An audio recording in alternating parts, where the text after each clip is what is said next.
3 mindset yang ngerubah hidup aku, dan semoga ini juga bisa ngerubah hidup kamu. I used to be in a position yang aku ngerasa kayak stuck, dan aku bener-bener gak tahu harus gimana lagi.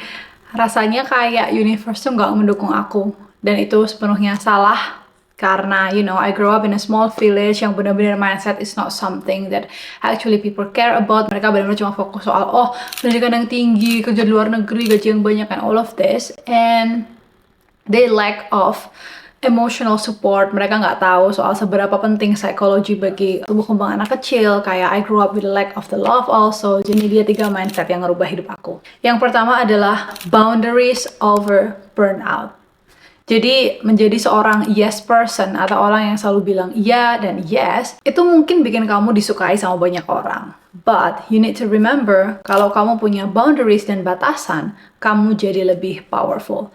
Dan itu adalah something yang I notice only at my early 20s. Jadi kayak I grew up sampai aku umur 22 tahun-ish, itu aku masih selalu menjadi orang yang mengutamakan orang lain. Setiap ada yang kayak Grace this, Grace that, I was okay, I'll try my best to actually fulfill their needs. Sampai akhirnya aku ngerasa by the times aku butuh orang itu, most of them just say like, oh I cannot do it, or it's not possible, blah blah blah, and so many alasan sama excuse. Aku ngerasa kayak, at the end of the day, the only person that can help yourself is just you.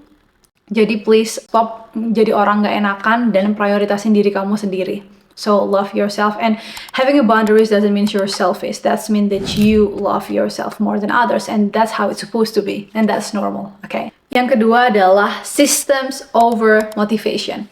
Jadi punya motivasi itu bagus, cuma kalau kamu pengen ngelakuin sesuatu dan cuma ngandelin motivasi, itu bakal cepat pudar. Sedangkan sistem itu adalah something that you can do while being consistent gitu loh. Jadi consistent is the only way yang kamu bisa achieve your goals.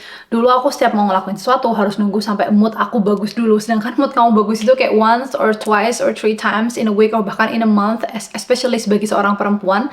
Jadi kayak jangan nunggu mood bagus, jangan nunggu dapat motivasi, but do it every day. Walaupun small, walaupun kayak let's say aku pengen belajar bahasa Inggris, tapi aku nunggu sampai mood aku bagus, nanti aku belajar dah 5 jam. No, don't do that, don't punish yourself like that.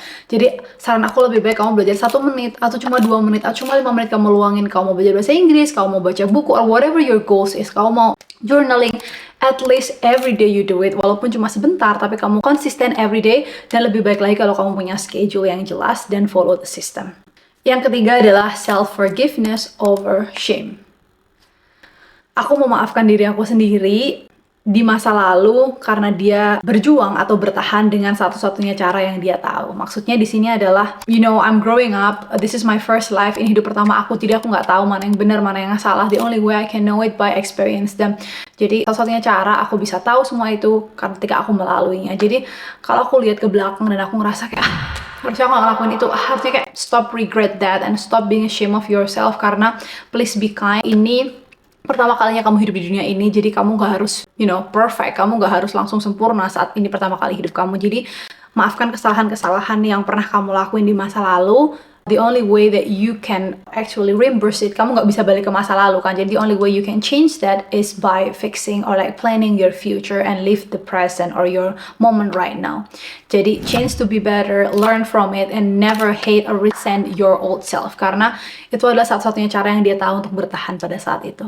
3 mindset tadi bukan cuma teori, melainkan fondasi hidup yang masih aku pakai sampai sekarang. Dan aku ngerasa banget efeknya di diri aku selama 2 tahun terakhir. Aku mulai get used into it, changing my mindset, changing my people. Dan aku harap ini juga bisa ngerubah hidup kalian menjadi lebih baik. That's all dari ketiga mindset tadi. Mana menurut kalian yang paling suitable atau resonate dengan diri kalian? Tolong komen. Dan kalau kalian mau aku bahas lebih dalam soal mindset, atau there's any other tips about life, self-development, let me know. Have a good one.